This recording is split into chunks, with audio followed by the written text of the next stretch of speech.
Hello, and welcome back to the DKast, I think. It's been a little while, I think over 2 years, my bad. Sorry about that. But anyway, today I have my very good friend, Curt Noelker, with me. Say hello, Curtis. Hello, guys. How's it going? But yeah, a lot of things have changed the past 2 years. Just moved to Springfield, Missouri with my buddy Curt. Finally got the podcast back up and going. It's a little shoddy right now. We have a guitar stand with a microphone resting on top of it. It's something. It's something. It works. It works. It gets the job done. And if the quality sounds a little low, that's our bad as well. We have that microphone plugged into a laptop.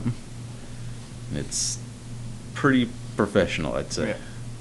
Yeah. But yeah, so we're sitting on lawn chairs right now waiting for our furniture to be delivered. So it's going good. Yeah, we've got a good little setup here going. Right? Got it decorated, just lack of furniture, really. Yeah. Got some fancy posters on the walls. Yeah. We got a lava lamp, so you know. We got Chucky up in the top corner. We have a Chucky doll. A Chucky doll right above our lamp. That's Yep. kind of lighting our living room. It's actually pretty cool, actually. I mean, not to brag or anything, Yeah. but it's pretty awesome. It's pretty sweet. We got more coming. We still got to get an entertainment center and stuff like that. Yeah, I mean, Little things, but we got what we need. yeah. We got, toilet paper, food, Milk. the necessities. But yeah, so we're just getting adjusted. What have you been up to, Curt? I know you finally found a job down here. Yeah, God, dude, what haven't I been up to since we separated ways? And what was that, 2012, 2013, Yeah. something like that? It's been a while. It's been a hot minute since we were jamming together.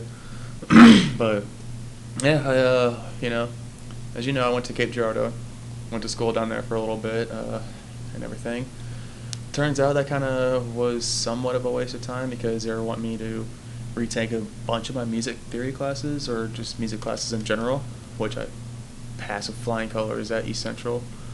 And I was told at said time that credits transferred.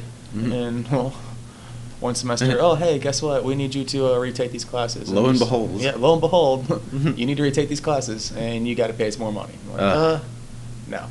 No. Yeah. No, and yeah, so not to mention there was some stuff going on outside of school as well, like within the fraternity, the chapter of the fraternity. I don't want to really discuss that, getting into further detail. Yeah, we can go into another time. Yeah, into another time. Let's just say things weren't the greatest at that set time and period. So I kind of just didn't want to really do it anymore. Kind of, quote unquote, dropped out, and kind of wanted to start working a little bit, start pursuing my music career, join, Soundtrap, which you knew and all that, played Point Fest and everything like that. So Curt is a bass player, for people listening. Bass player and a vocalist. I haven't touched my bass Yeah, in and forever. vocalist, yeah. I haven't touched my bass in freaking forever. I think last night was the first time I actually touched it in, months. Curt sings like a bird. We'll have to get him to sing one day. Tweet, tweet. Tweet, tweet. But, nah, yeah, I dropped out, did the whole, band thing for a little bit. And, well, yeah, I was in Soundtrap. Opened up for a bunch of, national touring bands that came through, St. Louis and everything. And no big deal. Yeah. Gosh, dude, I don't even remember the names anymore. I know, Saving Abel a couple times. Oh, man. Alien Afar and Drowning Pool. That one Point Fest had, Breaking Benjamin, Chevelle, Cedar, a bunch of other bands I can't really think of off the top of my head. Some bragging rights. Yeah, some bragging rights, yeah. Right. Head PE opened up for them. Nice. 2 or 3 times, I think. There was another one I can't think of that we pretty big name. I can't think of. But still, But, you yeah. got those those other ones under your Yeah, belt. got those other ones in. Well, at the time things weren't going great at with Soundtrap and everything. I don't want to really go into further detail with that because I don't want to talk bad about anybody. I'm not one to talking shit. Yeah, exactly. I really don't want to burn any bridges and everything and all that. I don't want. Yeah. So I just want to. Right, understandable. Yeah, we'll leave that alone. So let's just say things weren't going the greatest. Well, I joined Black Light District with Luke Coulter and Chance Bones Jones. Shout out there for you, Chance. And well, yeah, we toured Black Light, and I will talk about Black Light a little bit. That was an eye opener. So what kind of band was that? Oh, dude, it was kind of like this techno metal. Oh my. Something like that, and we were playing with Backtracks, which was a complete different freaking experience for me, man. Like, I don't know if you ever played with Backtracks before, but yeah. So for people out there who don't know what Backtracks are, you want to explain that? It's basically like a recorded band playing in the back over you. Basically. And yeah, so it doesn't really matter if you screw up or not, because it's going to be kind of covered up with the noise in the backtrack. Right. And yeah, that's how bands have two members or whatever, like a DJ or guitarist or something can pull stuff off like that. And it's mostly backtracks. Yeah. And it was honestly it was kind of embarrassing. I felt like we weren't even really a real band. I know, yeah, it's almost like cheating in a way. Exactly. Yeah, dude. We were actually going out and playing the notes and everything along with the backtracks, but it just kind of didn't feel the same at all. And not to mention the backtracks are kind of cheating. It was helping Chance with timing and everything. Chance had a headset on the entire time, and he had a click track going the entire time. Oh wow. Headset. Yeah. So yeah, dude, we were cheating 100% of the time. Yeah. So I really didn't enjoy it at all. And not to mention the vocalist Roman was kind of a raging alcoholic, and things were just. It's probably why you needed the the backtracks. Well, no, honestly, no, when we performed good. It's just his excuse was he had anxiety, getting in front of people and talking to people on the mic and everything. Need a little liquid courage. Yeah, a little liquid courage, man. Blah blah blah. $1 beer night. $1 beer night. Blah blah. I mean, I have $10, so. Yeah, but no, dude, God, man, at first we thought it was gonna be a good thing. We were told that we were gonna get paid $500, as a band. Well, then that slowly decreased, and slowly decreased, and slowly decreased. Oh wow! Until it was $100 as a band, which is enough to get to point A to point B. Well, we all scrapped up, I think it was $200, $250 each to get to buy this van from I think it was God, who was it? Garrett Jost. I don't know if you know him. I don't think so. But he's one of Luke's friends. We bought his old van. We fixed it up and everything too, and all that stuff to take it on tour. And we borrowed a trailer from Kyle, the old guitarist from Black Light District / I guess kind of still the owner at the time, or I don't know. So he was the guy that was kind of calling the shots a little bit, but he wasn't in the band basically. Right. If you want to go that route, I guess. I don't know how to say it. Like your manager. Yeah, manager. Yeah, I guess he wasn't even really a manager either. But yeah, we borrowed his trailer and everything to go out, but we were just only getting paid $100 as a band. And we went to South Dakota to work the Sturgis Motorcycle Rally to save up money for it and everything. Came back to get the van and all that stuff, fixed it up, then went back up there, and we were originally told that we were gonna leave the first week of September, maybe the last 2 weeks of August or something like that, or last week of August. Well, we ended up being there for almost a whole freaking month. Oh my god! Until we actually left, and there was no communication between Kyle and the band and the guy who was booking our shows in the band. What state was that? It was in South Dakota. Oh god! And I think the guy who was booking our shows lived in Iowa or something. I'm not 100% sure, man, to be honest with you. Couldn't imagine. I was just the guy that played bass at the time. But no, dude, we were there for almost a freaking month, and we're just sitting there waiting, what the hell's going on? And you're local. Yeah, literally. And we had to catch odd, you do odd jobs here and there, and so we actually did this one odd job that Collective Soul was playing at this little festival mini concert thing in downtown Deadwood or something. We were got odd jobs working at a vendor there, so that was kind of cool to see Collective Soul for free. But, right. Yeah. And then, yeah, man, there was just no communication, nothing, and we finally got some dates and everything like that. And originally we started with this huge list of dates. I remember texting you we're supposed to go out towards DC and all that stuff. Oh yeah, and everything. That's right. We're supposed to meet up and all that. Well, over half of those dates just got cut. I don't know how or why they just got cut. Those shows weren't on anymore. And I'm just like, okay, well, I guess that just happens in the game, in that business or whatever. And I just went along with it, but yeah, and it literally turned down to like over 25 dates, I think, to like 10. My God. Or something like that, like ridiculous. Yeah. Yeah, being like, it's like being in a band a lot of the time is like a lot of shit like that. Mm-hmm. Just like no communication, no commitment. I know, exactly. And that's how bands don't survive. Yeah. That's how they break up. Right. But we ended up doing the 10 dates because we wanted to get out there, and we were also told that fed more bullshit, that we were told that the next tour was going to be a lot bigger and we are going to get paid more and everything like that. Well, we were touring with Another Lost Year, and like these guys, they didn't have any control over their schedule or anything either. They're literally playing the same game we are and all that. They're playing like the waiting game and kind of getting screwed around here and there and all that. Where's my money? Yeah, stuff like that. What you got on my 40? Right. What you got on my 40, homie? Gosh, Debo come around. Debo collecting money. Clint, that's what you need to do, man. You need to get Debo to get your shit. But yeah, like being in a band is like when it's great, it's great. Yeah, when it's great, it's great. When it's bad, it's real bad. Yeah, it's real bad. You and I were there too, like with Memories Will Fade. Yeah, and it just came out of nowhere too, and that's what the bad thing is about bands. Like they can turn bad like that. Mm-hmm. But and not really bad, but like just like no one's focused anymore. Mm-hmm. It's like, what is going on now? Mm-hmm. Exactly. But yeah, we finally got the dates. Our first show was in Battle Creek, Michigan, and dude, we sucked. We were so fucking bad.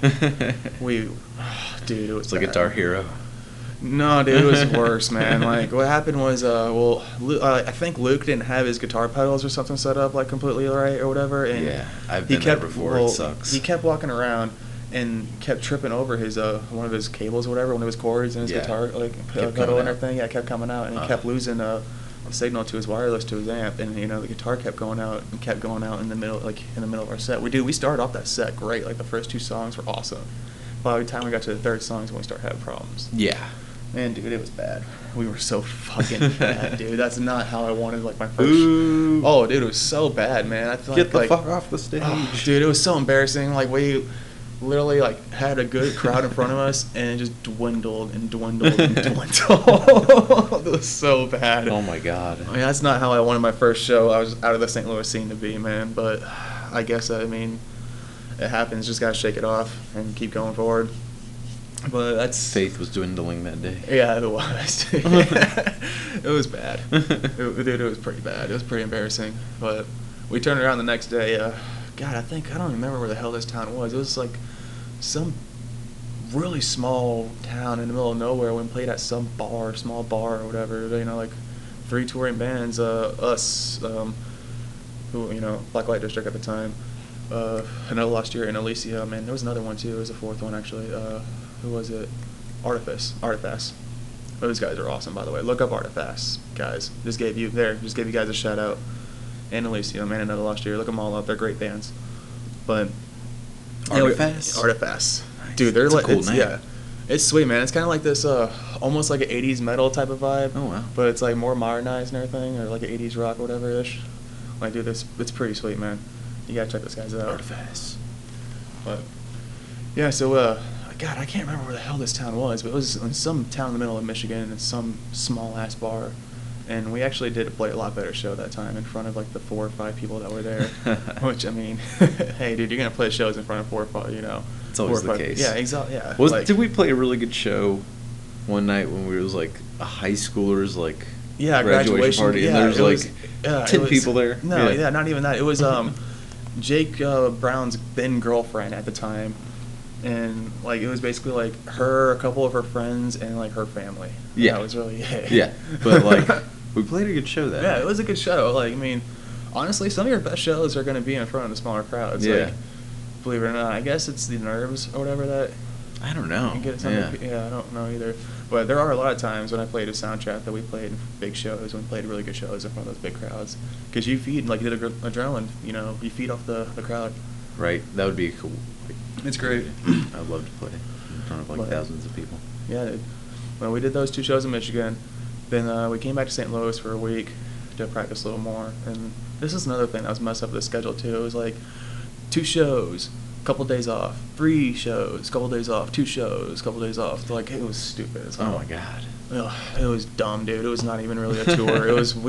We should have been. It was more like being weekend warriors. Right. In the middle of the week. But yeah, we went back to St. Louis. Then we drove out to Rhode Island. Dude, I think that drive took like 20 hours, 21 hours, or something like that. Jeez. Or so, I mean, almost a whole day in that van, just dragging the trailer. We went all the way through Indianapolis, through Ohio, which Ohio was pretty nice. In the morning it was pretty beautiful. Yeah, that sunrise is pretty nice. That sunrise is pretty beautiful. Shitty drivers, terrible drivers. Yeah, it gets worse the more east you go. Yeah, dude, Pennsylvania was gorgeous, dude. Oh my gosh, during like the color changes in the fall, like, oh man, The foliage. Oh my gosh, dude, it was gorgeous, dude. Like, so I saw purple leaves. Right. Never seen that before in my life, dude. It's like they have a new color there. Yeah, it's just like purple, orange, red, like golden, like hills of just beautifulness and these roads. Oh, it's awesome. It's really beautiful in the Smoky Mountains around that time. Oh, I bet. Yeah. I bet. It's like a rainbow. We we went through all the way through Pennsylvania. Went just past New York City, like up in the Hudson Bay, like in the very, very north part. Yeah. I don't know what bridge that is, but you can literally look over to the right and just see like kind of some shapes of like skyscrapers and shit, and like obviously a bunch of lights. Like that place is lit up like a Christmas tree. So I mean, it was in the middle of the Hudson. So sorry, it was New York City. It was Manhattan. So you could see the buildings. Yeah, we could basically see the buildings, kind of make them out a little bit. Like we saw skyscrapers, so yeah. It counts. It counts. Kind of. Not really. I always wanted to go, at least for like a weekend. I wouldn't want to live there. Yeah, I have family there. Yeah, it's New York City. Yeah. It'd probably be terrible. I have a pledge brother that lives there. He lives in Hell's Kitchen. Oh wow. Like, I mean, it's like kind of Chef Gordon Ramsay.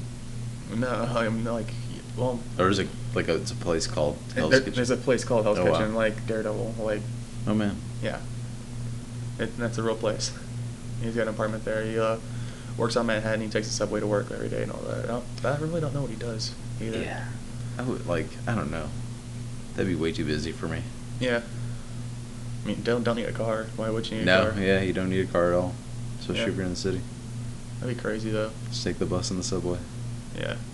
That'd be crazy. Like, yeah, it'd be too busy for me. Yeah, Like I said, I at least want to visit like at least once. Yeah. Be that typical tour. Say, hey, I'm in New York City. Get an I Love New York t-shirt. Yeah, right. I do want to see the Statue of Liberty. Yeah. That is something I definitely want to see. Gotta get out the basics. Yeah. Everyone's typical basic bucket list. Right, yeah. But, Gotta get a slice of pizza. Mm-hmm. Yeah, an actual slice of pizza in Brooklyn. Gotta get a hot dog. Gotta go see Madison Square Garden, Times Square. Times Square.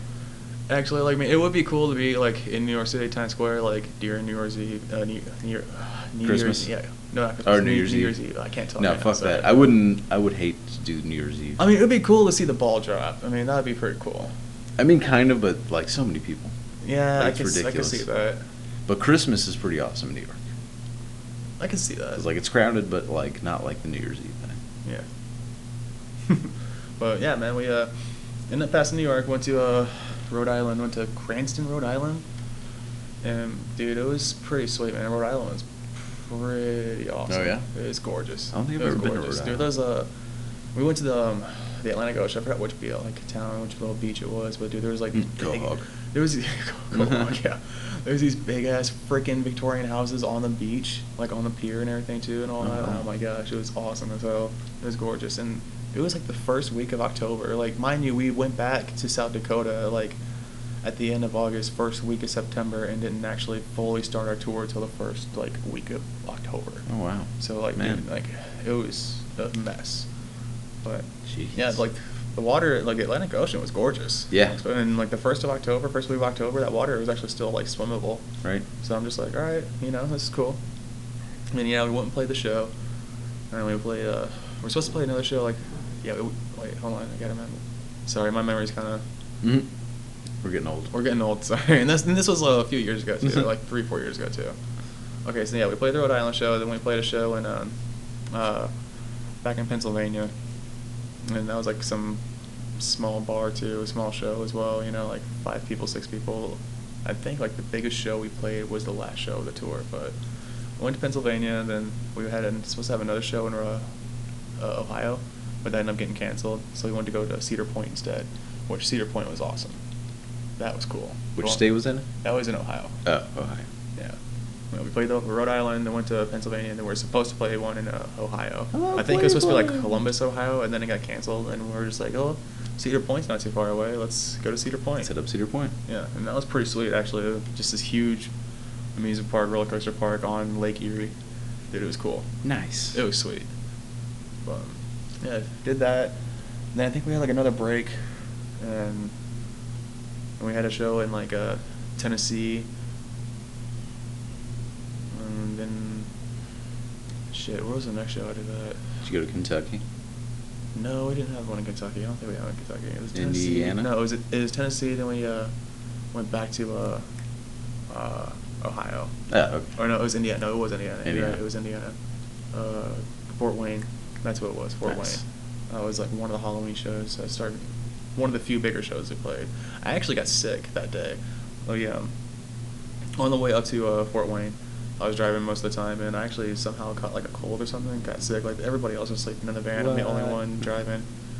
I don't know. Like it's weird. I just magically caught this cold. Like literally like through the day.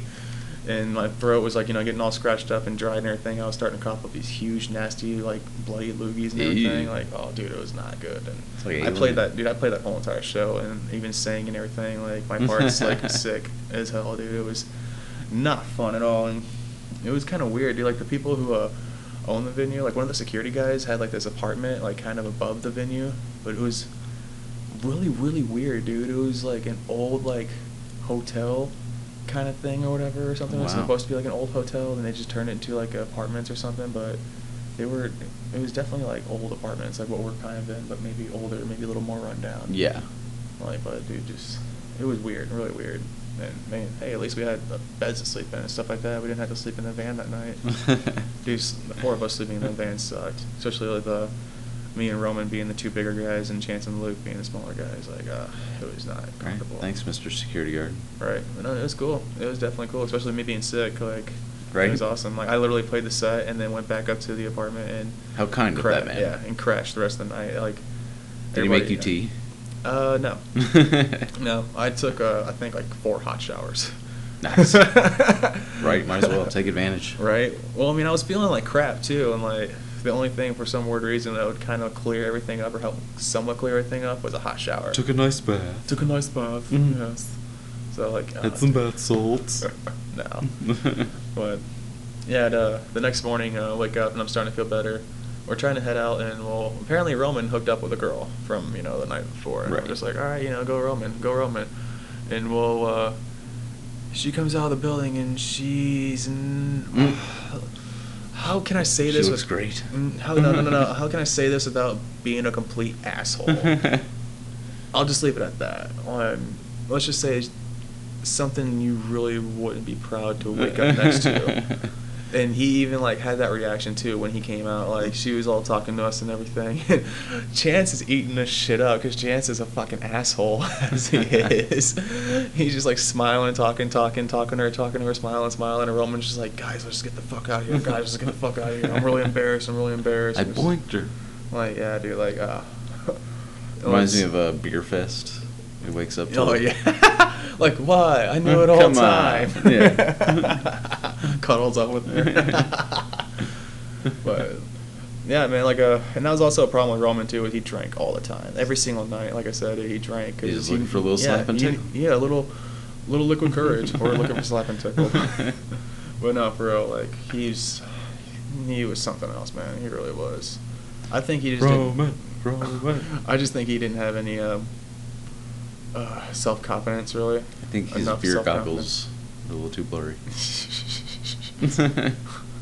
I'm drunk. You're drunk. Everybody's drunk. Nah, but I mean, there was times he was cool, but he was kind of difficult most of the time. And I really don't want to talk too much shit about the guy, but Right. yeah, like, He was fun. yeah, He was interesting. Interesting. That's the best way to put it. Well, yeah, we ended up playing that one, and we ended up going back to South Dakota. And the show in South Dakota was originally supposed to be like our last scheduled show, but we ended up hopping on like 3 more shows within our last year, and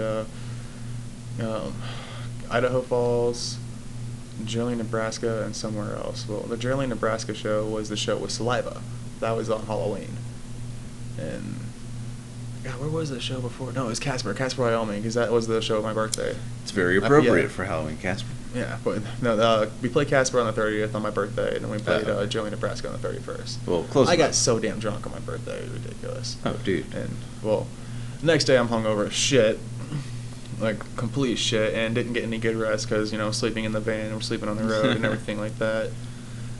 And, you know, we pull up to the venue and everything. Yeah, we're playing with Saliva, another Lost Year, and I think like one other band or something like that. And, well, you know, Saliva comes up in their big-ass bus and everything, and they just dump their fucking sewage tank right there in the parking lot with all the other bands fucking like unloading their gear and shit, dude. Like Saliva, more like diarrhea. Right? Am I right? Right? Like, dude, like I was so fucking mad. Like I was laying there like hungover, not feeling well. The guys are unloading their shit, like all the shit and everything. And then I just like wake up and start like fucking hacking, just straight up just fucking puking like Exorcist and everything. That smell just triggered it. And I'm like, what the fuck is that smell? And fucking Luke Coulter walks around the corner, fucking hits the goddamn van door, like, fucking Saliva just dumped their damn sewage tank all over the parking lot.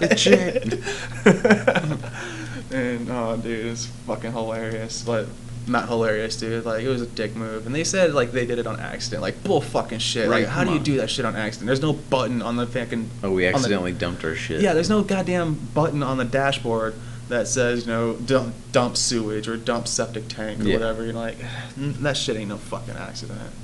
But yeah, really. that show was, like I said, the biggest show of the tour. And there's, God, I think like over 300 people there or something. It was a fun show, but, you know, once again, Roman's drunk, like he was every single night.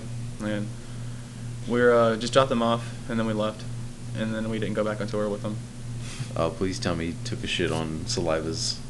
No. On their bus? No. That would have been awesome. No, it would have been awesome. It would have been awesome, but no. I honestly, like, I just wanted to go home. Like, at that time, dude, I was just hungover. I was just done with Roman and done with the tour. Smells like shit. Yeah, like, I wanted to go home. Right. Man. I don't blame you. Yeah. So, yeah, we went back home. Didn't go back on tour with them because fuck Roman. And, yeah, I ended up getting the job at Domino's because I was in debt with my dad and my grandparents a little bit. They lent me some money so I could live out there on the road. Right. Because we were only getting paid $100 a band. And most of the time we were only getting like maybe $60 at $100, and Roman's pissed drunk. Oh, man. So, like, it was a fucking mess. He was not the best bandmate at all. At all. For playing bass and making pizza. Mm-hmm. From being a national touring artist to being a pizza god. Right? Not how I wanted my music career to take a standstill, but literally shit happens. Yeah. Literally. It does. But, like, especially with the Saliva story. mm-hmm. Oh, yeah. Shit. Literally. Literally. Yeah, after the tour, I wanted to come back here to Springfield. I was trying to get a job at Missouri State in one of the dining halls. And, well, I didn't get the job because a marijuana charge came back on me literally months and months and months before. And Weed like, is evil. Jesus. Let me tell you. Let me tell you. If you smoke the devil's lettuce, you're going to hell. You are. But Don't hit me with that jazz cabbage. Jesus. But no, like, I got pulled over before I went on tour, like back in like April 2015, maybe March 2015, something like that. Didn't hear anything from them at all, like from the courts or from the police or nothing. Mm-hmm. Like, I asked them, like, hey, when's my court date? When I was, you know, getting dealt with and getting pulled over, being released from being arrested on the side of the road at the time, rather. Like, hey, what's going on? Like, you know, like, well, like, weed still legal or what? well, like, no, it was like, because it said like a court date, you know, to be determined, blah blah blah. I'm like, so hey, like, when's my court date? And they said, oh, you know, you'll get something in the mail. We'll, you know, we'll let you know. Well, dude, I'm literally like months and months and months and months past, dude. Like almost a fucking year passes by, and they finally, literally, like the last week of 2015, they mailed me my fucking court summon. Dude. And it happened to be the same day I had my interview here at Missouri State for, working at the dining hall. So I'm just like, you gotta be fucking joking me. Like, literally, Good timing. perfect timing. My luck. Just my luck. And, yeah, obviously I didn't get the job here. So I had to, wait a little longer. Right. And that's when I got the job at Domino's. And it didn't, that was in West County, actually. I got the job at Domino's in West County off of Clarkson and Clayton. There in Baldwin and Ellisville is where I started off at. Kind of by the Chesterfield Mall a little bit. Pizza. Where the old Best Buy used to be? On Manchester? Manchester, yeah. Yeah, kind of right around that area. Oh, wow. Well, I got a job there. I was actually making pretty decent money. Yeah, it sucked driving back and forth from Washington, but, dude, I was making pretty good money. A lot better than what I was at Papa John's as a driver, for sure. And a manager. I was making way more. Better ingredients, better pizza. Papa John's. But not better pay. Yeah. No, definitely. Definitely. But shitty tips. Oh, my gosh, dude. Especially in Union, Missouri. That's why Oh, God. Oh, dude. The Papa John's in Washington, their delivery range, they go all the way down to, Union. And cover, for the most part, all of Union. Yeah, that's too long. Dude, yeah. People are cheap in Union. I'll just put it that way. Right. But, yeah, made good money at Domino's. You hear that, Union? Step your shit up. Yeah, exactly.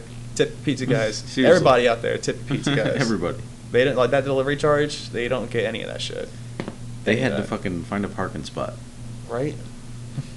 In your shitty neighborhood. Mm-hmm. So give them a few extra bucks. Yeah, at least $2. No, really, that was actually honestly the minimum. And you enjoy that pizza. That $2 would not be worth that drive from Papa John's in Washington to Union.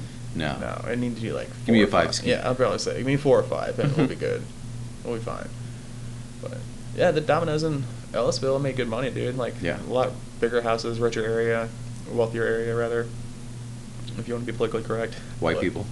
No, not really. Or Actually, just wealthy? It was just wealthy. Wealthy. There was a good, diverse culture out there. Nice. For sure, man. There was a lot of Muslims out there, a lot of Hindus, a lot of black people, a lot of white people. It was pretty well mixed out there, especially in Chesterfield. Chesterfield has a lot of Indian people and Jewish people.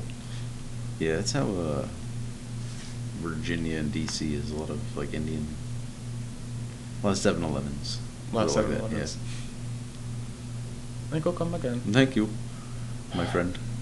It's terrible. That stereotype is terrible, but it's so true. It is. It really, really is, dude. You go to a 7-Eleven, odds are an Indian guy is going to be working the counter.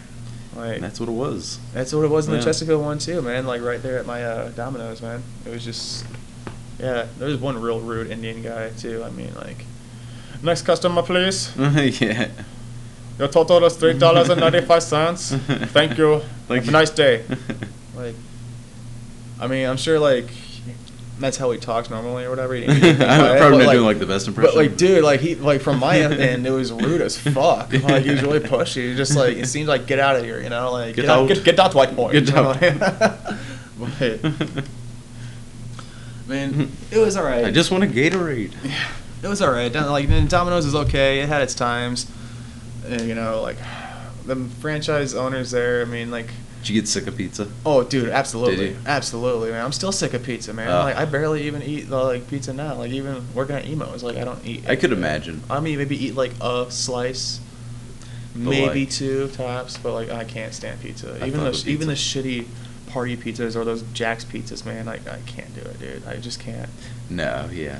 It's this. I think it's all the carbs and all the cheese and everything. Just the combination smell of both of them. Just once I smell it, I start to feel sick. And I feel fat just by smelling it, dude. Especially when at Domino's when we have the garlic sauce, whatever, the garlic edge that we have to put around our crust. Oh man, she's I'm making this even more fat. Well, hopefully it's not ruined for life for you. Oh man, hopefully not. I'm hoping scarred for life of pizza. I know, dude. But That'd be terrible. I might be, man. I've been in pizza for the past 4 or 5 years, dude, and probably a couple more. But I hope so. I hope I'm not forever scarred because I did love pizza at one point. Right? That's what I'm saying. That'd be so terrible. Yeah, terrible. Terrible. But I don't eat pizza anymore. Became the manager, at Domino's. I was a manager at Papa John's, but dude, I wasn't making shit there. I was making $8.50, I think, tops, and I was practically running the store at the time. And just, oh, dude, it's bad. And it's just not worth it. Tyler called in sick. Right. We got to pull a double. Mm-hmm. I mean, that was the kind of thing, too. Like, it was kind of short staffed, but it was also, like, perfectly staffed for that store, too. It was weird. It was really weird. But, I mean, I could see, like, back in high school, if I had that job, I could have enjoyed it, but definitely not in my mid-20s. No. No. At all. So, but, I mean, I didn't really enjoy Domino's, dude. I had to do what I had to do to pay my bills, get out of debt, pay off my grandparents and my dad for the money I borrowed for, tour and stuff. And, Right, yeah. Eventually, I actually saved up money pretty quick because, like I said, I was making bank out there. I was averaging like $100 days, easy, like $70 to $100, and I spent maybe $10 to get there and back on gas. Yeah, it's not bad at all. So like, dude, like I saved up money pretty quickly, and I ended up getting an apartment out in Baldwin off of Manchester. It's a little bit further down where the Best Buy used to be, and ended up moving in with John Stevens and living with him for 2 years. And, managing at Domino's for 2 years. I transferred over to the store off of Olive and 141, kind of by the Verizon Amphitheater. Yeah. Up there a little bit, Maryland Heights, kind of, sort of. Creve Coeur, Maryland Heights area. I was managing there for like 2 years. That was all right. I actually kind of did enjoy working there a little bit. It was mostly the people I worked with that I really enjoyed working with. Yeah. Man, like, we busted each other's balls there constantly. Like it was definitely a male dominated store. Like there was not one female that worked at that store until Marina came in at the very, very end, right before I quit. But literally that was a male dominated store, and well, that store struggled for a little bit because our franchise owners, like, they didn't seem to give a fuck about us at all. Like we were short staffed for the longest time. It was just when I got there, it was me, Alex Sossman, and this one guy, Steve Donovan. Well, literally a week after I got transferred there, Steve Donovan quits. And it's just me and Alex Sossman there for, like, months and months and months. All the way up until, like, fucking October, just about, dude. And this happened in, like, June, 1st of June. Bruh. So, like, we're literally working, like, 60-hour weeks, like, open and closes. Like, one of us had to at least do an open and close twice, so the other one can get, like, 1 or 2 days off that week. Yeah. Like, dude, it was hell, man. I had no life. Literally, my life was Domino's, dude. Literally, like, I hated it. Like Arnold's. Dude, it sucked. I mean, it was hell, dude. I mean, the money was decent, but I was also living in a pretty pricey area. Yeah. Rent was not cheap living in Baldwin, man. For No. a 2-bedroom, I think it was like a little over $400 for the first year we were there, and for the second, it was $445 each. So like a little over $4 each, and then $445 each, and that included like water, sewer, trash, but we still had to pay electric and internet. Yeah. So it was pretty pricey. On top of my car insurance, car note, health insurance. And there's probably people listening to this like 400. Like, well, that's not so bad. cheap. That's so cheap. And then, no, it's $400 each, and then like $445. But even each. still, like. Yeah, and on top of all those other bills, like it's pretty pricey area. That's why I like people in here in Springfield. What we got here. Yeah, we lucked out here. Big time here in downtown Springfield, and we're paying like $375 each. Yeah, and like we're in a college town. Yeah, all utilities are included too. We're right off of Missouri State's campus. Everything's included. Like literally, we can look out that window right there and see the dorms. We can walk to wherever we want, the grocery store, gas station. The bars in downtown. The bars downtown, away. yeah. Yeah. So I mean, like, it's kind of crazy how like this is almost as good of a spot as I had in Baldwin. I mean, the spot in Baldwin was great. Like, I was close to everything too, and downtown St. Louis was maybe like 17 minutes drive away. If this was in near DC or Virginia, this would be like 3,000 easy. Really? Yeah. Fuck that, man. Hell no, dude. That's too much. It's too much. So we really lucked out then. Well, I mean, that's why I like Springfield too, because cost of living is super cheap here. I mean, I'll do this all day, every day. Yeah, because if this was in DC, like next to a school, like a major university and all that. Yeah. It'd be ridiculous. Yeah. So we definitely lucked out. But Baldwin was beautiful, man. I definitely liked living right there off Manchester, because all I had to do if I wanted to go downtown or anything to St. Louis, just go down Manchester, go up 141 for like a minute or two, and then hit 6440, and then boom, I'm downtown. Right. Like, that's what was nice about it. Yeah. And I got to know, living out in that area, I got to know, like, how to go around St. Louis a lot better. Because I remember living in Washington, every time I go into St. Louis, I was afraid of getting lost. Mm-hmm. Now, like, living in St. Louis after a little bit, even if it was West County, I kind of know how to operate around St. Louis a little bit That's better. like, I'm still getting used to Springfield. I get lost. Well, this town's like not really like not real hard to get lost, man. Like you just with It's this not. town, you just gotta know You like just gotta remember streets. the particular major street names, like Yeah. north and south. National. Yeah, you know, north and south. National's one of the main ones. It's Kansas, Cherry. National, Glenstone, and then like going you know, east to west, the major ones. Still you know, getting like it. Division, Cherry, Grand. About another week, I should be Yeah. pretty well versed. Basically, like you really just need to know like Sunshine, Battlefield, Grand, National, Kansas Expressway, Glenstone. That's pretty much it. Yeah, and notice. Cherry. Yeah, Since- noticed the other day it was Sunrise Street, and then a few blocks later was Sunset Street. Yeah. It's like, oh, and then it's that's like Sunshine. That's right. pretty adorable. Oh yeah, then Sunshine. Yeah. I think Sunshine is. I think after Sunset. I think I'm not sure. And I really don't pay attention all that well. I know. I just like I said. I just know the major roads. And that's, yeah, if you just know the major roads, it's easy to get around this Yeah. place. It's pretty easy. Downtown can get a little tricky. I mean, I've been around there, like, drove down there a couple times on deliveries, and I can kind of get around it a little bit better now. But, like, literally, like, the first night I was here, or back here, rather, living with Zach Singer and his wife, I got lost downtown. I'm not gonna lie. I kind of drove the wrong way on the one-way in Jefferson downtown. And it fucking threw me off because I'm not used to fucking one-ways. Yeah. Like, at all. Especially in the middle of, like, a downtown, like, major area. Well, like, St. Louis in some areas, you know, there's a one-way. Not very much, but, like... Did you, like, run into a car? No. Oh, like, no. I literally, like, realized I was going the wrong way and, like, pulled into, like, a fucking parking lot and then turned around and went the right way. Well, I mean, like, dude, it's not very often you run into, a one-way going, like, a particular way. Like, Right. Yeah, not used to that. But... yeah, finally, you know, after working at Domino's for a while, I just got sick of it. But like I said, the crew was kind of cool. I really do miss some people there. I definitely miss this guy, John Ariano. He was Johnny. John Ariano. He was one of the older guys. He was in his like. Is he I think Italian? No, he's Mexican or Latino, rather. But Hispanic, Latino. But Hispanic, Latino, same. Somewhere but he's I think he's like in his young 40s, just like that. But he was a cool guy. He was definitely the major shit talker out of all of us. Like he's definitely, you know, like that. Like when I picture John Ariano, I picture, you know, like that one, like, you know, Mexican dude with, you know, the bandana and, like, you know, the fucking cut Cholo. off. Yeah, like Cholo, whatever. And, like, hey yo, I was like, you know, just Hey. talking mad shit, Hey, like partner.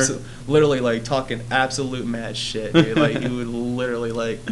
And he just enjoyed it. He would just smile off and just shake it off and everything. But that's what we did at that store too. We'd bust each other's balls and everything, like, you know, for fun. Right. But dude, John was definitely the greatest at it for sure. And whenever you did bust his balls, he would, like, you know, kind of get all pissy, walk out all pissy, like on his delivery. And then he would have the entire delivery to think of something to come back at you with. So you knew whenever that happened, and you knew he was going to come back and just start spitting fucking hot fire, dude. But, you know, he was cool. I like John Ariano a lot. He was one of my favorites. Another guy, Kevin H. He was awesome as hell. He's is bigger, kind of heavier set black guy, and he has that, like, really deep gospel, soulful, like, Hey. yeah, exactly.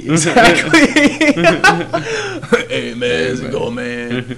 Yeah, man. And he, like, man. Very white. No, yeah, dude. Yeah, man. Oh, dude, I just love. I mean, I really wish he was a radio DJ, man, because I could listen to him talk all day, dude, because he's got that voice, you know. Smooth. That's smooth. And it was smooth too, man. Like, yeah, hey man, Smooth. we're gonna play some smooth jazz, man. Smooth And that was like just, butter. he always kind of had that laugh too, which is awesome, man. Like, I loved Kevin. He was cool as hell. He was cool, man. Kevin H. Kevin H. And what was funny is, like, I thought his last name like started with an H, so I was like, okay, H what? Like, what's your last name? Like, what's the H stand for? But it's not. It's actually how you pronounce the letter H, like AITCH. Oh, shit. It's just like, what? Okay, but That's crazy. yeah, no, but he was cool, man. He was cool. Another guy I really missed was Winkler. This dude was a trip. The reason why I miss Winkler a lot was because But like he was literally like the one guy I worked with the like 80% of the time at Domino's, and he was always my closing driver, always my closing driver, and literally the biggest pothead I have ever met in my entire life. Nah, dude, he even like had the Woody Woodpecker laugh, like and shit. I'm like, oh dude, this guy, like, man, he was just something else. And some of the shit he would say. It was random, like out of left field. Where's my lighter? Oh, it's in my hand, bro. No, not even that, dude. Like he wasn't stupid, dude. Like he was actually pretty intelligent, man. He just acted dumb. Yeah. Like he just acted dumb to be silly, because that's just him. Like he was actually pretty fucking smart. He was a pretty smart guy, but this goddamn Winkler, man, seriously. Some of the shit, dude. Like I said, just comes out of left field, and like you're just like, what? Huh? Like, did he really just say that? But you can't help but laugh because it's kind of like fucked up a little bit. But just, oh, dude, like, man, just, it's hilarious. Just you damn pothead. I remember one time we came back from a delivery, and I absolutely love it when this happens. And I'm being sarcastic when I say this. I absolutely love it when this happens. I love it. Love it so much. Mm-hmm. You're on delivery, and they're like, call in here or whatever and all that stuff. And they don't answer their fucking goddamn phone. Right. And I'm just like, why did you tell me to call you, and you have a pizza order on the way? Like, Jesus Christ. So, and it was at delivery to the college in our delivery zone, one of the two colleges. It was at Maryville University. And, it says, like, call, like, when arrive or something like that. And obviously at the dorms or something. So it had 2 numbers on there, too, which is really weird. It had, I guess, one of the numbers for the account and the number to call or something like that. Like, call this number or some shit. I don't know, but he called the number that said, call this number. Wasn't answering. And he called the other number, and it was the kid's mom. And his mom's like, all right, well, I'll get a hold of him. Well, she couldn't get a hold of him. She called Winkler back. He's like, well, I can't get a hold of him. And Winkler was like, well, fuck it, we're canceling it. Like, he's not getting his food tonight, we're canceling it. So he comes back, holds the pizza, like, these motherfucking people are so goddamn stupid, and just starts going off like, take a says, call this number when you get here, So I called it, get that answer, and I called the other number, and his mom answers. Mom can't get a hold of him, so I was like, we're canceling it. Tammy, your pizza's here. Oh, dude, and it was the most frustrating shit, too. Especially also at Missouri Baptist, man. That was the furthest away in our delivery range, too. I hated going there. Church people? No, it was... honestly, it was really mostly ghetto people that went to that school. Like, most of the people we delivered to there were really ghetto. Like, I don't know why, but, like, yeah, I guess because they were on the football team or something, or the soccer team, or I don't know, something. But, yeah, like, they were shitty tippers. Shitty tippers. Everybody at that college was shitty tippers. Everybody. But with Winkler, like, I've closed literally every single night with him, and he kind of got me appreciating hip-hop a lot more. Yeah. Like, he would literally blast hip-hop in the back of the store for, like, at the end of the night. We had this little, like, radio sitting back there and then this little, right next to the desk, and he would blast freaking hip-hop. We were, like, loud as fuck throughout the entire store. And he'd just go around and start dancing randomly throughout the store. And sometimes I, start dancing to join him, to kind of, like, be goofy and shit with him, too. And all that. He was an interesting character. A real interesting character. And God, this guy would love to smoke weed so much. Every single time, you want to get hot behind the pizza shop? I'm like, no, dude, we can't, man. No, we have customers. Well, we got shit we got to take care of. Maybe later, bud. Maybe later when we're like, around close or whatever. Or at close, we'll probably step out. Oh, okay. But fucking, dude, he was a trip for sure. There's a couple other random people, that I enjoyed working with. At first, I didn't enjoy this guy Steve Kirby because he's like one of the older guys. Like I've been here for forever. Like I rule everything type of guys. Yeah. But like after a while, you kind of just like see through it, his bullshit a little bit and everything, and just kind of start fucking with him and kind of start bullshitting with a little more. So he was pretty cool. I do miss working with Alex Sauceman, the guy, because him and I we were running that goddamn store for forever. Yeah. Literally for forever. He was a cool guy. Sean Sheedy was pretty cool. He was kind of fun, mess around with a little bit, kind of joke around with. There's one older dude, Steve Resnick. He was kind of a trip too. I mean, there was a good amount, like diverse amount of people that like really good amount of personalities, like diverse personalities. Mm-hmm. It was quite interesting. When Josh Ewens was running the Long Road store down the valley, he had a couple of like real ghetto people up from North County like working for him and everything, and they were fun to work with at times too. This one guy, Gary, fucking, oh dude, I miss Gary. He was cool as hell. He, he was a big wrestling fan too. We talked a bunch of wrestling and all that stuff and everything, and talked a bunch of comic books and stuff. We were big nerds and everything too. Like Gary was like the black version of me, like, to put it that way. And he even said, "You're like you, the white version of me, man." Well, he was cool as fuck, man. I miss Gary a lot too. But John Stevens is still working there right now. He's been talking about going back to school, but I'm not sure when that's going to happen. Like, he's making pretty decent money there, so I imagine he's going to ride it out for a few more years to save up and then go back, which will probably be the smart thing, just pay out of pocket instead of getting loans like I'm about to again this year. Oh, well, fuck it. But it sucked was originally, like, the original plan was to become a GM there at Domino's. So, you know, like, I can save up and pay off my student loans and save up and come back here to Springfield. That was the original plan. Eventually, coming back to Springfield was the plan. Yeah. And, well, they kind of, like, passed over me twice. They gave once Alex stepped down, they gave the store to Sean, which I understand because, you know, Sean was with the company a little longer and everything like that. Well, then when Sean got transferred over to the Long Road store, Joe, our supervisor, was, you know, started becoming the GM, like, taking over our store. I literally knew how to do everything already, except for one piece of paperwork, and that was the end of the month paperwork. Joe had plenty of opportunities to teach me said paperwork when he was at the store GMing it and running it. He just didn't do it. Oh, man. The fuck, Joe? And his whole, like, excuse was, you know, like, I mean, I kind of get it, but I don't get it. Like, his whole excuse was, you know, like, you know, I don't have time to, like, train you to, you know, be store ready and everything. I'm like, dude, I just need to learn this one paperwork. I know how to do inventory. I know how to do truck order. I know how to schedule. Like, I don't know how to do this. That's it. Well, he fed me an excuse, like, he can't, like, you know, train. He doesn't have the time to train me and run other stores and stuff like that and run the store, which, like, I kind of get it, but like I said, dude, I don't, because it was literally, it could have been, like, 1 or 2 nights worth of training. Easy. But whatever. No, they skipped over me again and gave the store to Dave Bond, who was a GM before, but he quit the company before.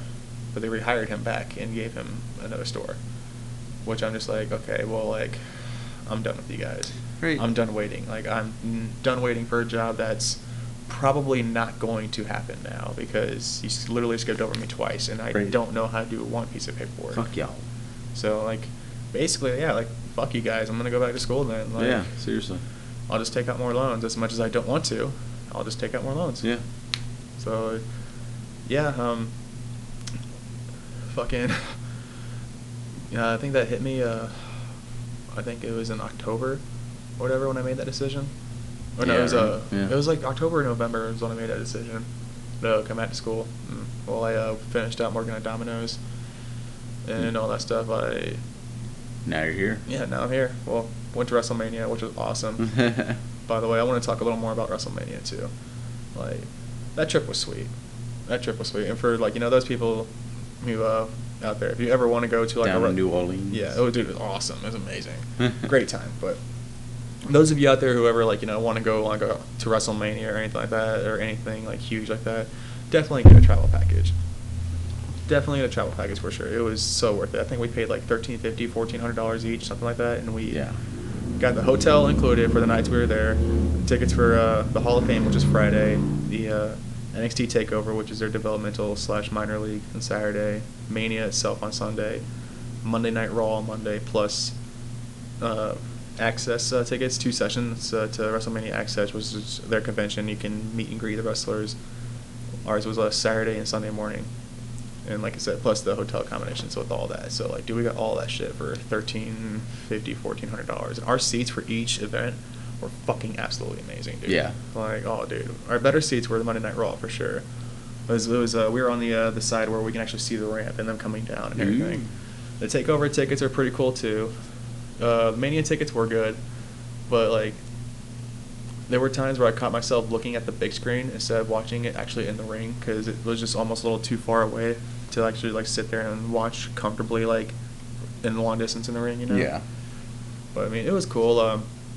TakeOver was amazing. We actually didn't go to the Hall of Fame. We went to Lucha Underground versus TNA Impact on Friday night, which was awesome. That was a great show. It was just nothing but a small, intimate indie show, and that was freaking sweet. Luchadors. Oh yeah, dude, it was awesome, dude. That's where I got to meet Scott Steiner, and dude, there was actually like quite a few big names I didn't know were wrestling. Like this guy named Moose, who's a former football player. He's on Impact. Scott Steiner wrestled. Chavo Guerrero wrestled. A couple other names I knew TNA, like Eddie Edwards, Eli Drake, Austin Aries, a couple of guys from Lucha Underground, like Pentagon Jr., Phoenix. I mean, Brian Cage is this big old buff freaking dude. He's all like roided the fuck out. Brick dude. shit house. Dude, seriously, like all roided the fuck out, man. Like totally. Like I looked at him and I was just intimidated by looking at him. Like, dude, I do not want to fuck with this dude because he will eat me for breakfast or a snack rather. Appetizer. Or, yeah, appetizer. Yeah. A horse This dude, divorce. like literally, this dude is huge. Dude. You could tell this dude roids big time, big time. And like the easy way you can definitely tell people roid, and especially wrestlers, is the traps.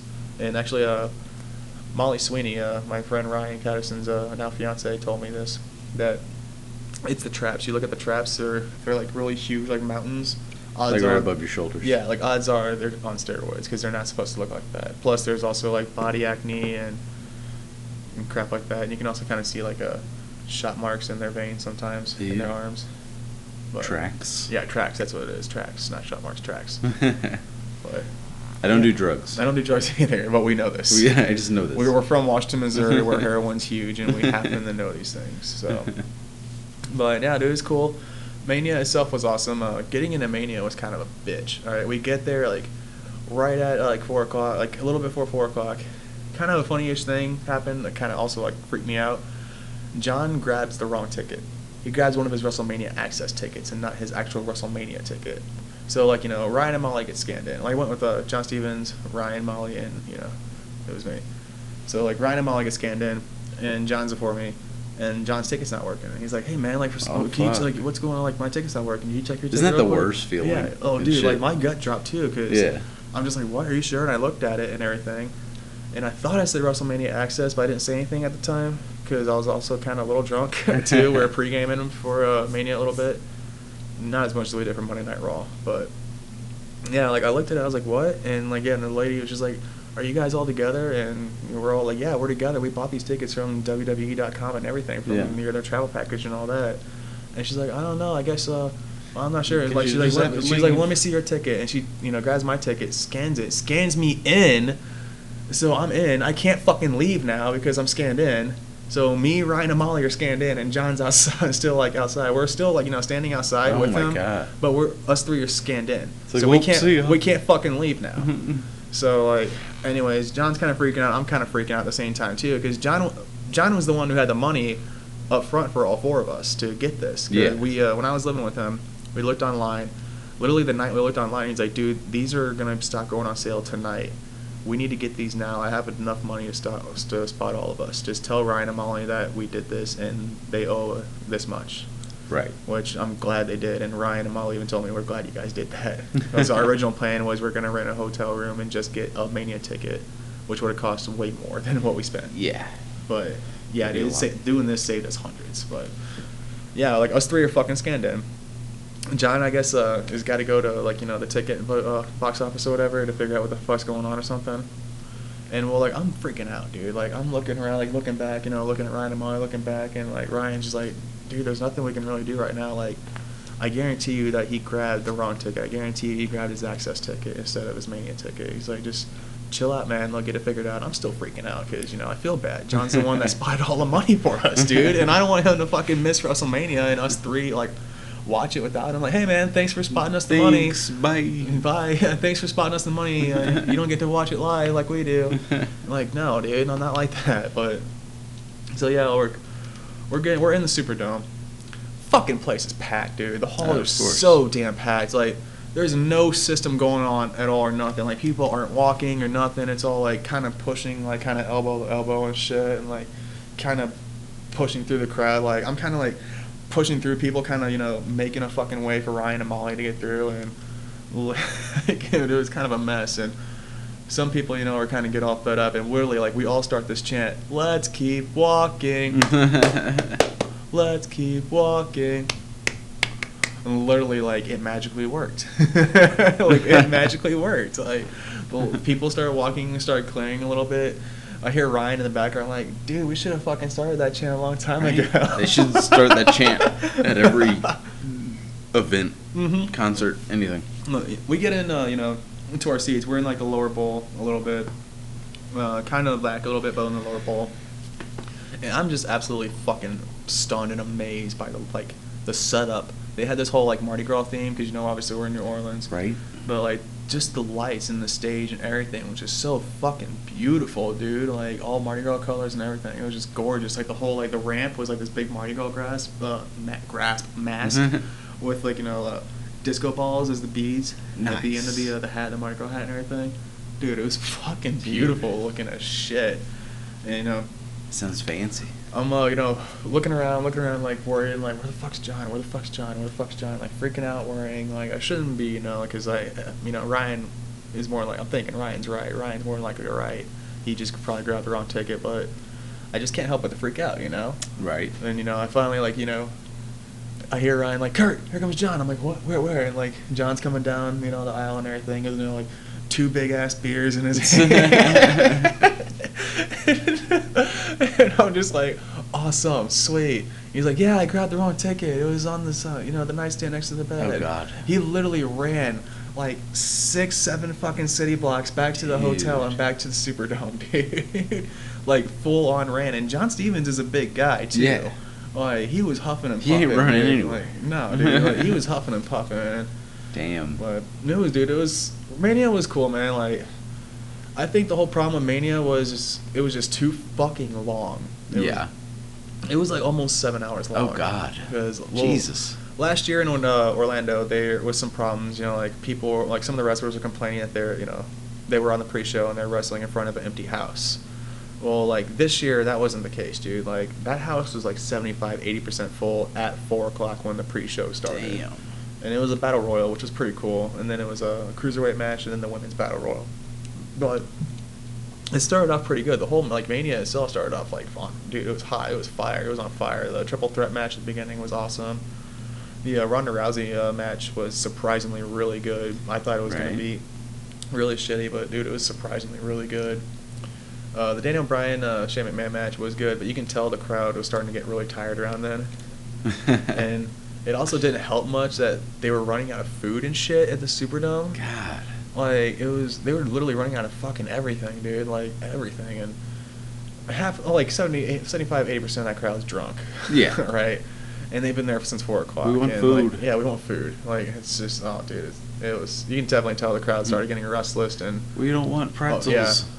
It was starting. It kind of went downhill pretty quickly, man. Like with crowd action for sure. Like we were all restless. We were there for all fucking day. God. Like yeah. Odds are we're all most of us there had our access. Like time at that particular time or that day too. Like it was, oh man, it started getting bad. Well, then the AJ Styles and Nakamura match started. That was the match I was really excited for, but it sucked. It had no flow. It was really slow paced and just like no flow at all, and I think that upset the crowd even more too. Damn. Like, because that was the one match they were hyping up like big time for the be night. sweet. Yeah, definitely. Because their match in New Japan was fucking absolutely amazing, but nah, they kind of sucked on this one, dude. It had no flow. It was just they really didn't have any good chemistry together. When Nakamura turns heel and low blows AJ, which was like the big shocker at the end of the match and all that after AJ wins. And then they literally been doing this feud for the past couple of months between those two, which I'm kind of over with because that match was bad at WrestleMania. I was over that feud. But then the main event was Brock Lesnar versus Roman Reigns. Now, the problem with this was the crowd is already tired as fuck, dude, and this is like going on 11 o'clock when this match starts. Yeah, we've been there since 4 p.m. Maybe a little earlier, maybe like 3:30. Like, dude, we were tired as shit. And not to mention, for the past 4 years, Roman Reigns has been getting pushed and pushed and pushed, or shoved down, our throats rather. They really want him to be the next or the guy. And all that stuff. Like, I mean, he's decent in the ring, but like he's terrible on the mic and just some of the You stuff. guys ready for a fight? No, it's just his promo is just like, yeah, just so stale. Like he tries to play that tough guy, you know, like I'm a big dog. Oh yeah, well I'm gonna shut you up, like type of thing. Like I'm not buying it, and Your mama. almost. Like I'm just not buying it. And well, like I said, the past 4 years he's been getting shoved down our throats and being pushed as the guy, and like like I said, no one's buying it at all, dude. Like, And it seems like the same thing with Brock Lesnar. It seems like they're kind of like, Brock Lesnar's a wrestler now. Take it. yeah. Kind of thing. Oh no, wait, he's a UFC fighter now. Oh no, he's a wrestler again. Oh no, he's a wrestler again. Wait, he's both. But like I said, they've been shoving him down our throats, and there was also like a Brock Lesnar versus Roman Reigns match 3 years ago for the title in the main event. So like half of us just like we've already seen this match and everything like that. Like we don't want to see this again. And then there was news that Lesnar re-signed with the UFC, so we're like, well, fucking Reigns is gonna win and become the champion, and you know Lesnar's gonna go back to UFC. Like we basically like everybody in the crowd kind of thought they knew what was gonna happen. Yeah. But it actually didn't happen at all. No. Lesnar ended up winning, which was the only shocking point of the entire time. But during the match is what like really went downhill. Beach balls and shit started being thrown out, and then a bunch of different wrestling chants like for other wrestlers were being chanted throughout the stadium. At one point, there was like 8 or 9 beach balls going around and everything. Like nobody, like hardly anybody was paying attention to the match at all. I'll admit I was one of those assholes, those ungrateful assholes, kind of like paying attention to the beach balls and you know chanting different wrestling names and stuff and all that. Like, dude, I wasn't into that match at all. Like, I really didn't want to see it. But yeah, I mean, like you said, everybody was tired. Yeah, exactly. But like my friend Ryan made a point too. Like, why didn't you guys just leave? Like, well, we're not going to leave early at WrestleMania. You know, like that'd be stupid. We paid all this money. We're going to stay the entire time, right. Even if don't want to see the last match. I'm going to stay the entire time. Yeah, I want to see the fucking ending fireworks. Yeah, I want to see the confetti come down. Yeah, but I mean, it was bad. Not to mention Roman Reigns kicked out of Brock Lesnar's like F5 finisher like 5 times. Then like one of them was on a table, one of them was on a chair, and I'm just like, dude, it was so it was so cheesy, dude. It was so cheesy. Like they were making him like his strength like cartoonish cheesy, and just like no, I'm not buying it at all, dude. And that kind of started upsetting the crowd even more because they like it was bad. It was bad, dude. And once the match was over, there was a huge pop, like, holy shit, Lesnar won, we got it wrong. But I think it was also more of a shock, like, oh my god, it's over. Right, yeah. But, I mean, like, I'm not like, gonna, yay!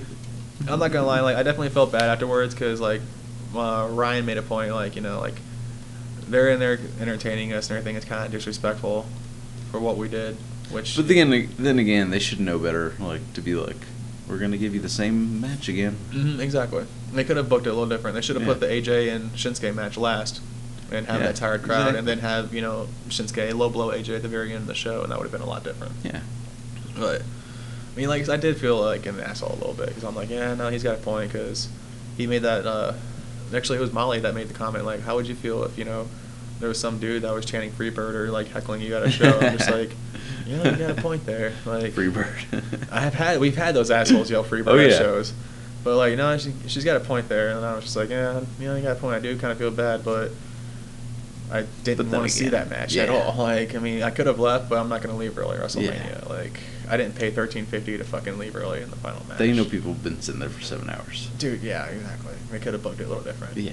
But, yeah, and Monday Night Raw was pretty cool. We, John and I went down Bourbon Street during the day and did some day drinking and all that. Then we went up this place called Frenchman Street or something like that in the French Quarter. French Quarter looks just like Soulard, by the way. Looks just like fucking Soulard. Like, I kid you not. Like, for the most part, you can definitely tell where a lot of the St. Louis influence came from. But yeah, it was, that area was kind of cool. We went to this one bar called the John. Like, apparently John heard about it or whatever from one of his buddies and said we had to go there. And you know, we go in there. We were already kind of buzzed a little bit and all that stuff. And we sit down. And John's like, "So, what do you got? What do you recommend here?" And all that stuff. The bartender's like, "Boys, you're at the John. We specialize in strong." And I'm just like, "Give me a hurricane." I'll have your best Shirley Temple, please. And dude, like, you weren't fucking kidding, dude. That was the strongest goddamn hurricane I had that whole entire trip, man. And it was kind of funny. On our way out, we noticed they had 2, like, toilets out, like, sitting as like chairs and like a table next to it. And we just busted up laughing because I'm like, it's the Johns at the John. So like, I told John to go sit on the John. At John's. At the John. And got a picture of it and put it on Facebook. Fucking hilarious. That was Inception. Oh yeah. But Monday Night Raw was cool. That was fun. I was drunk as shit the whole entire time too. Then like last night in New Orleans or last day in New Orleans, last day of vacation. Fuck it, I'm getting drunk. Right. Might as well. Seriously, you're on vacation. Yeah. And after all, Go for it. After Monday Night Raw, we went to Emerald's because one of my fraternity brothers is one of the managers or like the front of the house up there, one of the top managers, and he told us that Shane McMahon was there, and we were planning on stopping by, seeing him and all that stuff because Ryan and I haven't seen him in a while.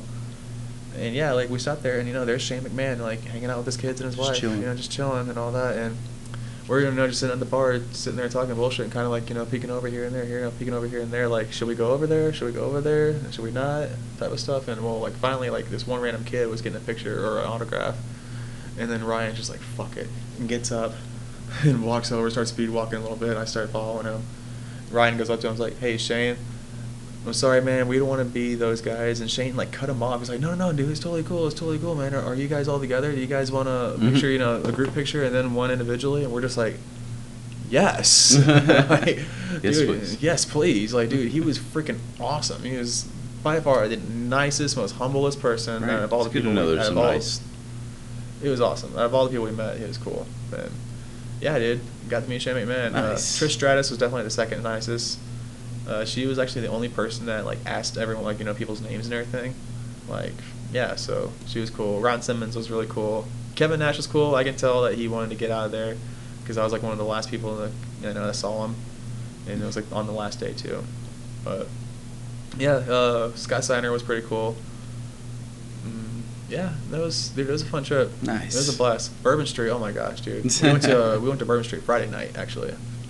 I don't know why I didn't tell this part of the story on the Friday night part, but yeah, I went to Bourbon Street after the Lucha Impact, and John and I go down there like a little bit, and dude, it's fucking absolutely packed, like shoulder to shoulder with nothing but wrestling fans, absolutely but nothing but wrestling fans, like chanting like Rusev Day, and too sweet, whoop whoop, too sweet, whoop whoop, like people with Bullet Club shirts, Young Buck shirts, even like AJ Styles shirts and Finn Balor shirts, all going around like too sweeting each other and everything. Just random ass people coming around, they see you wearing that shirt, too sweet. And, like a bunch of people wearing their like or had their legit title belts out there like on Bourbon Street, like their fucking $400 title belt with them on Bourbon Street. Like what the fuck you doing, dude, with that? Like why is that not in your hotel room?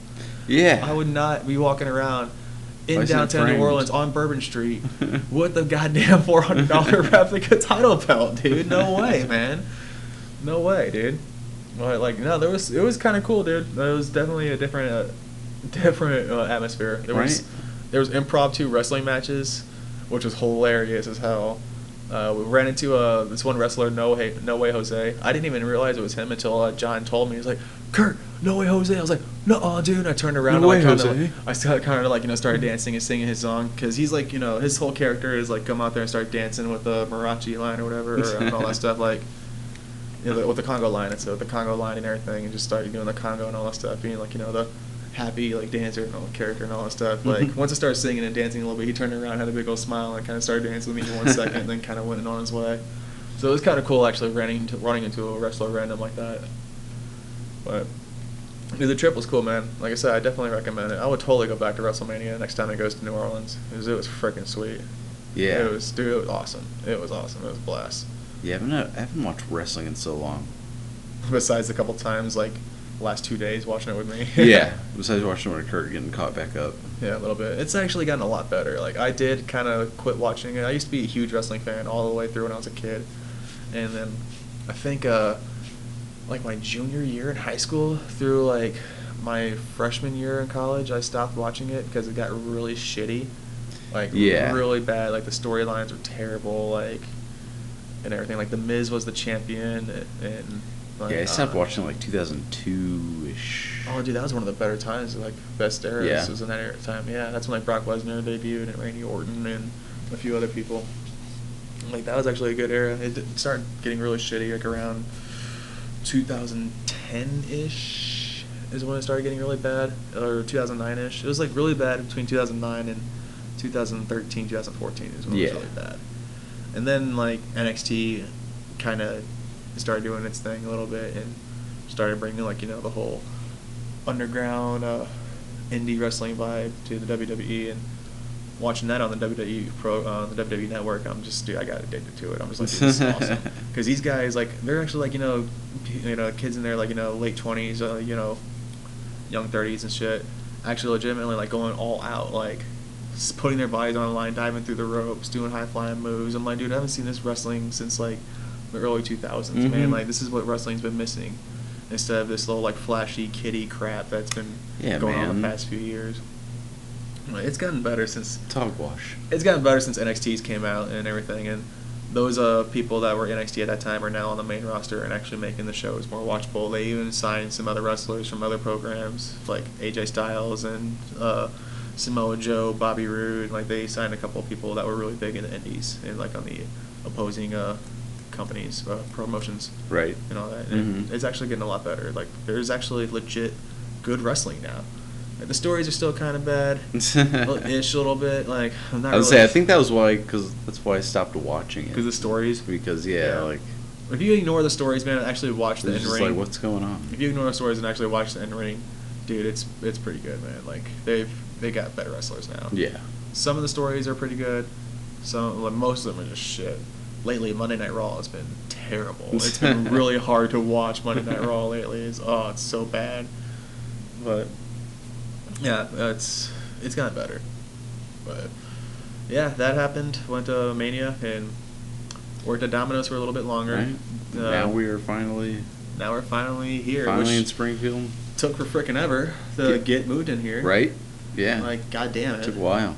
Like, shit. And then when we finally did have the place, it was like construction. Yeah, in construction. Like, I think we started looking for the place like in March. Or See, I think it was April. earlier than that. Well, I think we started talking about it in January when you came to visit. Yeah. And then we started talking about it fully more and actually kind of like putting our hands on the trigger in March and April area. Yeah. And then we didn't really start pulling it until like mid-April or whatever. And unfortunately, I got denied twice because of my stupid marijuana charge. Because marijuana's evil. Because marijuana's evil.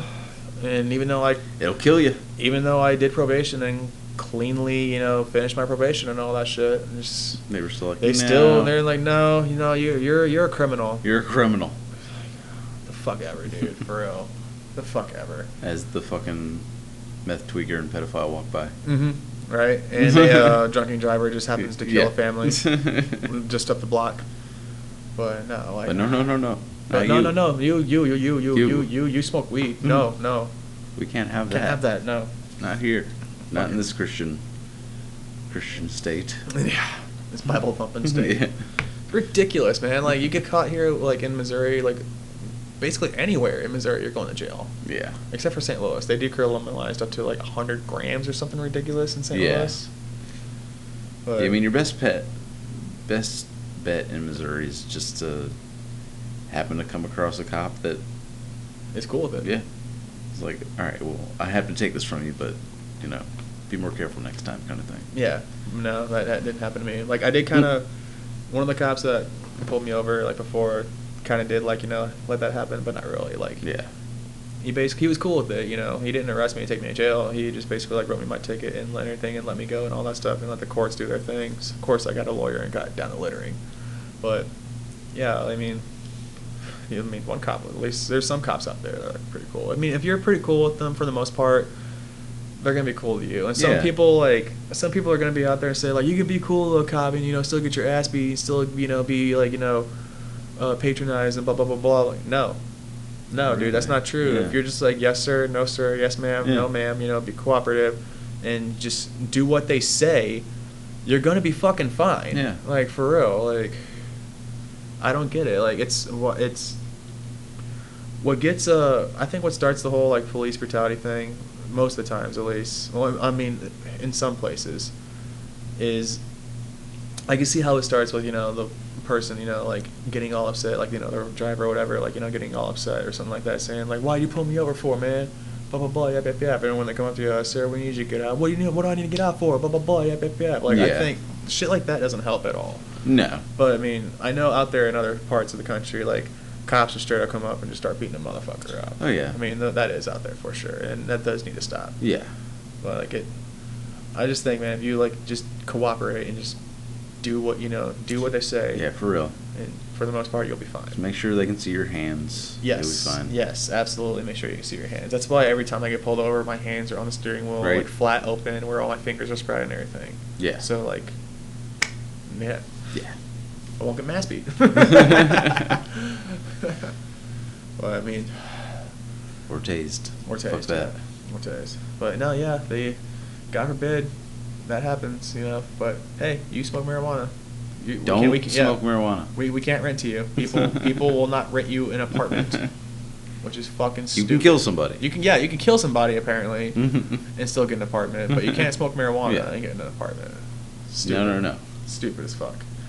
But thank God, Southwood Properties were just like, no, we don't care. As long as you're not a felon, we'll really. accept you. Cool. I'm like, all right, awesome. Thank you, finally. Thank you, finally. Yeah, that was in like. That was in like mid-May, I think, when we got accepted and everything, and sent them everything and all that. And then I came here the first week of June, and I already quit my job at Domino's at this time because I already came here before and everything and all that shit. Like did the application process, talked to them on the phone and all that shit. I was assuming shit was gonna be pretty quickly, and moved in fairly quickly, but. No, that wasn't the fucking case. No. Apparently they had to rebuild this whole entire goddamn apartment, which they did kind of a shitty job painting in some spots. Yeah. But no, literally, it was a month of fucking waiting until this damn place got ready. And then it was finally ready. It took forever. Yeah, if I would have known that shit was going to happen, tell me it's going to be over a month. Yeah. Don't tell me, be like, oh, it'll be a week, and then a fucking month later, it's going to be, that. Dude, no, I was jobless for a month, dude. Yeah. I was Ubering. Relying on Uber, and a lot of the times it wasn't doing really all that good, man. The best times to Uber in St. Louis is the weekends. Yeah. Straight up. I mean, yeah, you can go to the airport and sit at the airport, but you're gonna get one ride an hour, and sometimes one ride is only gonna give you $10 or whatever. So, Yeah, really. Some of them you'll get a long trip, but most of the times you're only gonna get 10. There's a few ones I got that were 30, 25, which were nice. Right. Made that hour kind of worth it, but. Otherwise, dude, it kind of sucked. And not to mention, their system with the airport is really messed up, too. There's a queue line or whatever, and there'll be, 80-something fucking cars in queue or whatever. And you can sit there and wait and wait and wait and randomly lose your fucking spot in the queue. It happened to me twice at the airport, and I'm just like, fuck this. I'm not coming back here anymore. One time, I waited there for over an hour and a half, and I went from, the front of the line to the back of the line. I don't trust your technology. Yeah, and there was, 80-something cars in that line, too. I went from the front to the back. Yeah, fuck all that. And, I called them. I called those tech support, and they're, of course, of course, it's every single time you call a tech support or anything like that, or customer service, 80% of the time it's going to be an Indian person. Yeah. Or somebody that doesn't speak English very well, Yeah. that you can't understand really well. And, I called her, and she's like, well, did you leave the area or did you go offline? I'm like, no, I didn't. No, I didn't do any of that at all. I've been sitting here for a fucking hour and a half sweating my ass off. It's hot out here. I'm like, well, the best thing to do is just to stay there. You got to wait until your turn. I'm like, I'm not fucking waiting another hour and a half. I just hung up on her and fucking left. Yeah. I was like, fuck this, dude. Yeah, I don't trust it. No. Down here, where we're at, sitting in our apartment, it'd be perfect. Especially probably Saturday night, I'm probably gonna Uber. I'm not gonna lie, man. Yeah. It'd be perfect because we're literally a mile away from downtown Springfield, which is gonna be perfect. Like I said, even though I just said it 5 times. It's so perfect, perfect. It's perf. I love it, but yeah, but finally here. Finally settled. Getting everything going. No furniture. We're rocking lawn chairs. It's actually chill, man. I can dig the lawn chairs for a little bit. I mean, I'm not gonna live like this for forever. Don't get me wrong. We're getting furniture soon. I can definitely deal with lawn chairs for a month for sure, and no problem at all. But we got everything for the most part decorated besides the one wall behind good. us. It's looking pretty good. I can dig.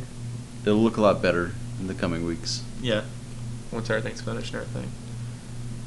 But yeah, What have you been up to these past couple of years? not much. We'll save that for part 2, actually. All right. But to give you a cliffhanger, I was in a big band in DC, and then all of a sudden I was working at a golf course. Oh, Ooh, shit. magic. Magic. I mean, it's kind of like my story. I'm on tour, and then I'm working at Domino's. But yeah, but there's a lot to catch up on. Quite a few, yeah. Yeah. But we will save that for part 2 for next time. Yes. But I'll probably have that up like the next few days or so. Right on. Cool. Right? Yeah. We're going to start to get this podcast back going. For and sure. the music. Yeah, and we also have a gaming channel. Look Yes. up, just look me up on YouTube, Curtis Noelker. I mean, Noe. Lker. Yeah. It's kind of, yeah, Noel, then Kerr. Noelker. I was doing streaming pretty good for a while, consistent. I was streaming the Uncharted series there for a little bit. Then, some weird reason, my PlayStation like kind of crapped out a little bit. Like it wouldn't leave safe mode. It was turned off. It was weird. It was turned off, and then I turned it back on, and it wouldn't leave safe mode for some weird reason. And I looked up, ways to look, get it out and all that stuff. And I tried them all. The only one I didn't try was wipe my hard drive, and I did. Yeah, go figure. Fucking go figure. It worked. So I'm just like, great. Yeah, so we're going to start streaming soon, some games. Yeah, I was literally like in the middle of Uncharted 4 when that happened. And it literally wiped my memory, like my saves and everything too. So I would have to start all over from Uncharted 4 to finish that game. And I'm just like, fuck that. Well, game. hopefully when we do that, it won't happen to us. Yeah, hopefully not. Yeah. Hopefully not. But currently doing Kingdom Hearts. And yeah, we'll be putting the streams up about once or twice a week. Just keep checking back. Yeah. Pretty soon we're also going to be getting our music going again. Also, that now that we have reunited, we can get Hotels on Boardwalk back going. Yeah. So definitely keep an eye out on that. Stay tuned. A lot of good things to come for us, or for you listeners rather. Right. Yeah. And the DKast, I don't know what's going on with it. Maybe we'll switch it over to something else, since it's going to be me and Curt now. Well, no, we could just do like call the DKast and then keep the gaming like under my name. Yeah. And all that. So I'll figure it out. Yeah. That way it's kind of even. But my apologies for the long delay of the podcast. Yes. I think the last time I made a podcast, I just saw Force Awakens, the Star Wars movie. Oh, dude. So yeah, it was that one was a good one too. Over 2 years ago. I hated The Last Jedi. Yeah, we'll definitely get into that next time too. Yeah, we will get that next time. We got there's a lot we got to talk about as far as entertainments and stuff and everything. It was. But all right, guys, don't forget to smash that like button, fam. Like, subscribe. Like and subscribe. Like and subscribe to the gaming channel. All that Link good in stuff. bio. Link in bio. Oh man, Jesus, all that good stuff. So. But thanks to Curt Noelker, he's gonna get used to him because he'll be here. Yes. That will be. He'll be the new co-host. Yeah, I was going to say your co-host rather. But yeah, so until next time, guys. Bye. Bye.